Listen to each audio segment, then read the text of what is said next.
Hi guys, welcome to How to Maximize. In this video, I'm going to show you how to add shipping cost on Wix, right? So this is very straightforward. You can see here that I am right now in Wix dashboard and you have to do nothing. You have to just go to the setting, which is on bottom left side corner. Just click on this setting and after that you will be get so many options, right? So click on the shipping and fulfillment here and after that it will load for a few seconds, so just wait. And right now you can see that there are two options, right? One is a domestic and another one is international, rest of the world.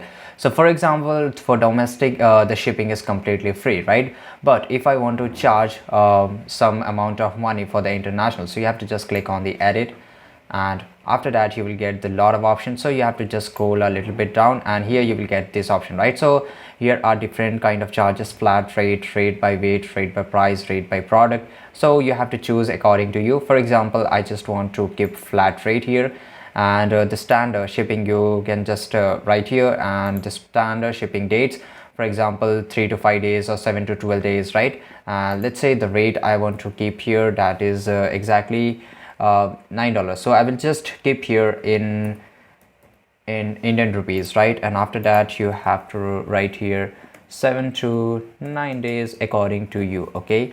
And you can just add here standard delivery or faster delivery, right? So you have to do that. And after that, offer free shipping when a customer buys over a certain amount. There is another option, but you can do it. I will not going to do it. And you can also add the pickups, and there is a lot of option, right? So just after doing all the changes, click on the save, and after that it will get save here, and that's it, guys, right? So you can see here that shipping flat rate 800 rupees, that is Indian currency. So this is easy. Thanks for watching this video. If you found this video really helpful, make sure to like this video, subscribe channel, and see you guys in the next video.